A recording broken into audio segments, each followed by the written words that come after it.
আমরা যদিও এত ভালো মুসলমান নই, সমস্যা নেই। আল্লাহ যদি আমাদের দোজখে ফেলেনও, সবচেয়ে খারাপ পরিস্থিতিতে আল্লাহ যদি আমাদের জাহান্নামে ফেলেনও, এটা হবে সাপ্তাহিক ছুটির মতো, কয়েকদিন মাত্র। কারণ তিনি আমাদের এতই ভালোবাসেন যে মুসলমানরা শেষমেশ তো জান্নাতে যাবেই। তাই আমরা যদিও জাহান্নামে যাই, সেটা হবে অল্প কিছু দিনের জন্য, সমস্যা নেই। লান তামাসসানা নারু ইল্লা আইয়ামাম মা'দুদাত, গুটি কয়েকদিন ছাড়া আগুন কখনো আমাদের স্পর্শ করবে না, কিছুদিন মাত্র। ব্যাপারটা হলো, জান্নাত জাহান্নামের পূর্বে বিচার দিবস রয়েছে, যেটি একদিনের জন্য, সেটা 1000 বছর লম্বা হবে। জান্নাত বা জাহান্নাম নয়, আল্লাহর কথা অনুযায়ী শুধু বিচারের দিনটি এত লম্বা হবে। আর বিচারের দিনটি হবে মাত্র একদিনের, আর জান্নাত জাহান্নাম চিরকালের জন্য। তাই কেউ যখন বলে গুটি কয়েকদিন, তাকে এখনকার দিনের হিসেবে চিন্তা করলে তো হবে না। বর্তমানে পৃথিবী তার অক্ষ বরাবর ঘুরে, আমরা সূর্যের উদিত হওয়া এবং অস্ত যাওয়া দেখি, কিন্তু কিয়ামতের দিন সূর্য, চাঁদ এবং পৃথিবীর সবকিছুকে ধ্বংস করে নতুন একটা ব্যবস্থাপনা তৈরি করা হবে। তাই আমরা এখন যেভাবে 24 ঘন্টার হিসেব করি, সেভাবে রাত দিনের হিসাব করলে তো চলবে না যখন আখিরাত শুরু হবে।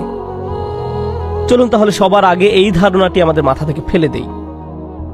কোরআনের বহু জায়গায় জাহান্নামের আলোচনা করা হয়েছে, কিন্তু আমি শুধু কোরআন থেকে একটি বর্ণনা আপনাদের সামনে উপস্থাপন করতে চাই। আমার মতে এটি আল কোরআনের জাহান্নামের সবচেয়ে গুরুত্বপূর্ণ বর্ণনা। কোরআনের একজন ছাত্র হিসেবে আমি মনে করি এই বর্ণনাটি জাহান্নাম সম্পর্কে জানার শুরু মাত্র।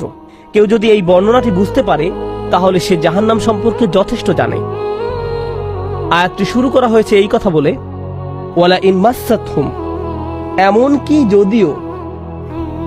যখন আমরা বাংলায় বলি যদি আমি সেখানে যাই, যদি আমি সেখানে যাই, তাহলে তোমার সাথে দেখা হবে।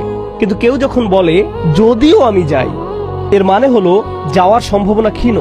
তাই আয়াতটি যদিও দিয়ে শুরু হওয়ার মাধ্যমে এমন কিছু ঘটার সম্ভাবনা কমিয়ে দিয়েছে। এভাবে বলার মাধ্যমে আল্লাহ কোনো কিছুর উপর জোর কমিয়ে দেন। সহজ কথায় তিনি বাক্যটিকে দুর্বল করে দিচ্ছেন। যদিও, যদিও কি? যদিও মাসসাতহুম, যদিও এটা তাদের স্পর্শ করে। আরবিতে মাসসা অর্থ কোনো কিছু যখন আপনাকে সামান্যতম স্পর্শ করে, যেমন কোনো মাছি যখন কোনো মতে স্পর্শ করে। যদি সেকেন্ডের জন্য স্পর্শ করে, তখন তাকে বলা হয় মাস। সুতরাং এটা যদি তাদেরকে কোনো মতে স্পর্শ করে 1 সেকেন্ডের জন্য, মাসসাতহুম। এখন কি তাদের স্পর্শ করে? আপনারা হয়তো ভাবছেন আগুন যদি তাদের স্পর্শ করে। আল্লাহ বলছেন নাফহাতুন, একটা হালকা বাতাস যদি তাদের স্পর্শ করে। চলুন এই বাতাস নিয়ে একটু আলোচনা করা যাক। আরবিতে নাফহাতুন বলতে বোঝায় দরজা বন্ধ করলে যখন সামান্য একটু বাতাস এসে পড়ে, পর্দা নড়ে ওঠে, অথবা কেউ জানালা বন্ধ করলে যেভাবে হালকা বাতাসে পর্দা নড়ে ওঠে। এই বাতাসের যা বাহির থেকে ভেতরে আসে বা ভেতর থেকে বাহিরে যায়, দুই ধরনের আছে। একটি হলো লাফহা, লাম যোগে, আরেকটি হলো নাফহা। লাম যোগে লাফহা মানে বাতাসটি গরম, আর নুন যোগে নাফহা মানে বাতাসটি ঠান্ডা। আল্লাহ বলছেন এমনকি যদি ঠান্ডা বাতাস তাদেরকে স্পর্শ করে, যদি ঠান্ডা বাতাস তাদেরকে স্পর্শ করে তোমার প্রতিপালকের শাস্তি থেকে। তিনি এই আয়াতে জাহান্নাম কাউকে স্পর্শ করার কথা বলছেন না। তিনি এই আয়াতে আগুন কাউকে স্পর্শ করার কথা বলছেন না। তিনি এমনকি গরম বাতাস কাউকে স্পর্শ করার কথাও বলছেন না। তিনি আগুনের ঠান্ডা অংশের কথা বলছেন, আর এটা আপনাকে চিরকালের জন্য স্পর্শ করছে না। প্রসঙ্গত, আমরা ফিজিক্সে পদার্থের 3টি অবস্থার কথা শিখেছি: সলিড, লিকুইড এবং গ্যাস। সলিড বা কঠিন কিছু যদি স্পর্শ করে, আমরা তা অনুভব করতে পারি। এই মুহূর্তে গ্যাস আমাদেরকে স্পর্শ করছে, বাতাস এখন আমাদেরকে স্পর্শ করছে, আমরা এটা অনুভব করি না। আর এই আয়াতে আল্লাহ বর্ণনা করছেন কি তাদের স্পর্শ করছে? বাতাস তাদেরকে স্পর্শ করছে। কোন ধরনের বাতাস? অপেক্ষাকৃত গরম বাতাস নাকি ঠান্ডা বাতাস? ঠান্ডা বাতাস। ঠান্ডা বাতাস কোন রকম তাদেরকে স্পর্শ করছে। এই আয়াতের সবচেয়ে উল্লেখযোগ্য বিষয় হলো, আমি একটু আগে নাফহা এবং লাফহার কথা বলেছিলাম। অন্য কথায়, তারা এখনো জাহান্নামে প্রবেশ করেনি, তারা এর দিকে অগ্রসর হচ্ছে। আর জাহান্নামের অপেক্ষাকৃত ঠান্ডা বাতাস এসে কোনো মতে তাদেরকে স্পর্শ করলো, তখন তাদের প্রতিক্রিয়া কি?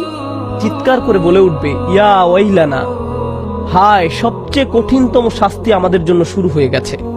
ইন্না কুন্না যালিমিন, আমরা সব সময় অপরাধী ছিলাম। তারা সাথে সাথে তাদের সব অপরাধ স্বীকার করবে। যে কারণে এই আয়াতটি আমি সংক্ষেপে আপনাদের নিকট উপস্থাপন করলাম। প্রথমত, এই আয়াতে আল্লাহ জাহান্নামের শাস্তির অভিজ্ঞতা বর্ণনা করছেন না।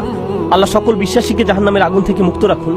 কিন্তু আল্লাহ এখানে বর্ণনা করছেন এমনকি জাহান্নামের আগুনের কাছে গেলে এবং ক্ষণিকের জন্য এর বাতাসের সামান্য স্পর্শ লাগলে একজন মানুষ চিন্তা করা শুরু করবে এর চেয়ে আর ভয়ঙ্কর কোনো শাস্তি হতে পারে না।